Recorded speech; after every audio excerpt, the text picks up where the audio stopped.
CGI గవాయిపై దాడి జరిగి 50 రోజులవుతున్నా పోలీసులు సుమోటోగా కేసు పెట్టలేదన్నారు ఎంఆర్పీఎస్ అధ్యక్షుడు మందకృష్ణ మాదిగ. దీనికి నిరసనగా ఢిల్లీ జంతర్ మంతర్ వద్ద ఆందోళన నిర్వహిస్తామని తెలిపారు. ప్రజాస్వామ్యబద్ధంగా ధర్నా చేసుకునే హక్కు ప్రతి ఒక్కరికి ఉంటుందన్నారు. శాంతియుతంగా నిరసన చేసుకునేందుకు అనుమతించడం లేదని తెలిపారు. ఢిల్లీ పేలుళ్లకు ముందు ఆ తర్వాత కూడా ధర్నాలు జరుగుతున్నాయన్నారు మందకృష్ణ మాదిగ.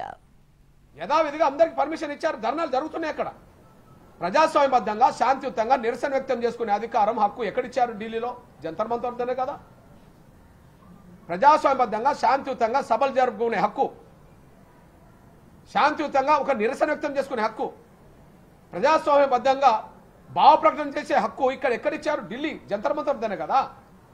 మరి ఢిల్లీ జంతర్ మంతర్ వద్ద బ్లాస్టింగ్ కంటే ముందు జరిగినాయి, బ్లాస్టింగ్ తర్వాత జరుగుతున్నాయి. ఈ రోజు కూడా ధర్నా జరుగుతుంది. ఈ రోజు ధర్నా జరుగుతుంది అక్కడ. అంటే సుప్రీంకోర్టు తీర్పులు ఇప్పుడు ధర్నా చేసే ఒక కుల సంఘానికి వర్తించదా? వాళ్ళందరూ ఢిల్లీ వాళ్ళే కదా. అంటే ఢిల్లీ వాళ్ళు ధర్నా చేస్తే పర్మిషన్ ఇస్తారా? హైదరాబాద్ నుంచి, అమరావతి నుంచి, ఇతర రాష్ట్రాల నుంచి మా డెలిగేషన్ వస్తుంటే మార్గ మధ్యలో ఉండగా మాకు క్యాన్సిల్